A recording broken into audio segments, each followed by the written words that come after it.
გვითხოვდით პირდაპირ ეთერს. გვითხოვდით რომ დათმობოდათ იურისტებს, არქეოლოგებს, კულტურის მოღვაწეებს პირდაპირ ეთერი. დღეს ამის საშუალება სამწუხაროდ არ მოგვეცა. კიდევ ერთ ხმაურიან თემაზე გავაგრძელებთ ახლა საუბარს. ამ დღეებში კიდევ ერთხელ შეიძინა აქტუალურობა ავარეთ კახეთის გზის მშენებლობამ. მას შემდეგ, რაც დაღესტნის საზღვართან ორმაგი აქცია გაიმართა.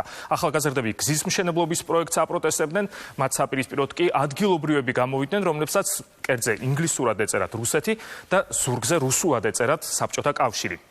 პროექტის ავტორის, ანუ კრემლის აზრით, ამ გზამ პირდაპირ უნდა დააკავშიროს თბილისი დაღესტნის დედაქალაქს, მაჰაჩყალას. რუსეთში ამბობენ, რომ ეს გზა აუცილებელია იმისთვის, რომ საქართველოს ეფექტურად შეასრულოს სატრანზიტო ქვეყნის როლი და მაგალითად ევრაზიული კავშირის წევრი სომხეთიდან პროდუქცია უფრო მარტივად მოხვდეს დაღესტანში და პირიქით. დღეს თბილისიდან მაჰაჩყალაში მოხვედრა მხოლოდ შემოვლითი გზით შეიძლება, მაგალითად როკის გვირაბის, ჩრდილოეთ ოსეთის, ინგუშეთის და ჩეჩნეთის გავლით. არსებობს კიდევ უფრო გრძელი გზა ბაქოს გავლით, როგორც ხედავთ. როგორც გითხარით, კრემლში აცხადებენ, რომ ახალი პირდაპირ გზის მშენებლობა ქვეყნებს შორის ეკონომიკური კავშირების გასამყარებლად არის აუცილებელი. თუმცა ჩვენ კარგად გვაქვს დაცდილი, რისთვის იყენებს პუტინი მსგავს გზებს. იმისთვის, რომ საქართველოს მაქსიმალურად მჭიდროდ და გარანტირებულად იყოს რუსეთზე მიწევებული, კრემლის წარმომადგენლები მოლაპარაკებებზე არა სატვირთო ტრაილერებით, არამედ ტანკებით ჩამოდიან ხოლმე. როგორც გითხარით, საქართველოშიც არიან ადამიანები, რომლებსაც გულზე წარწერა კი ინგლისურ ენაზე აქვთ, მაგრამ შინაარსი მაინც რუსული ურჩევნიათ, რაც მთავარია, ასეთები პოლიტიკოსებს შორისაც არიან. ის მაისურები შანახულია. არ შეიძლება. ის საიდუმლოა.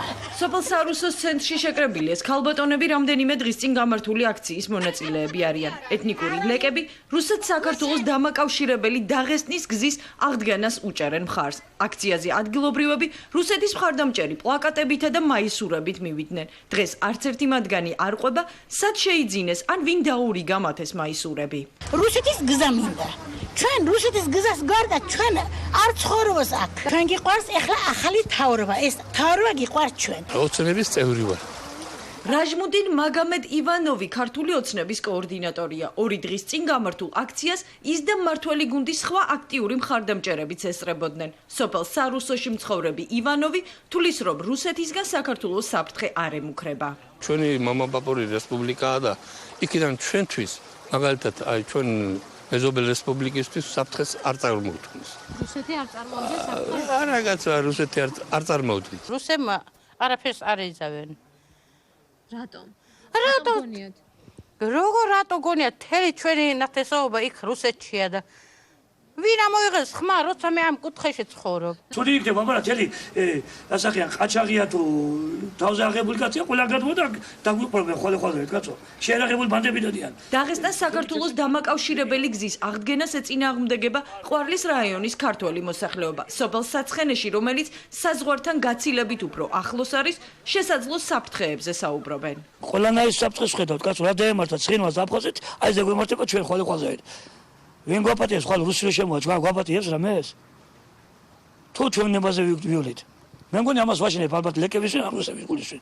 ამას ავაშინებ და წაგვერთვენ მე და გაგვირეკავენ აქედან. თუ არ უნდათ მაგათ აქ ცხოვრება, გზა დიდია, წავიდნენ და იწყნენ მაღაჩკალაში თუ დაღესტანში, აი სადაც უნდათ. არ ვიცი მე რა მოხდება, შეიძლება მართლა სუდი ამბები მოხდეს, ეს გზა რო გაიხსნება და აქ ხალხიც კიდევ ვერც გაჩერდება ამ ტრასები და ისედაც სოფელს აღარ აგავს უკვე. ავარეთ კახეთის გზა ყვარელში დაღესტნის საზღვარზე თითქმის 25 წელია აღარ ფუნქციონირებს. რუსეთმა გზის აღდგენის სამუშაოები თავის ტერიტორიაზე უკვე დაიწყო. საქართველოს მთავრობაში აცხადებენ, რომ მოლაპარაკებები ამ თემაზე რუსეთთან არ მიმდინარეობს, თუმცა განსხვავებული მოსაზრება აქვთ არასამთავრობოებს, რომლებიც ამ ტერიტორიაზე საპროტესტო აქციებს პერმანენტულად აწყობენ. სწორედ მათი აქციის გასაპროტესტებლად შეიკრიბნენ რამდენიმე დღის წინ ეთნიკურად ლეკები საბჭოთა სიმბოლიკის მაისურებით და პლაკატებით, რომელსაც ჩვენ გვინდა რუსეთი ეწერა.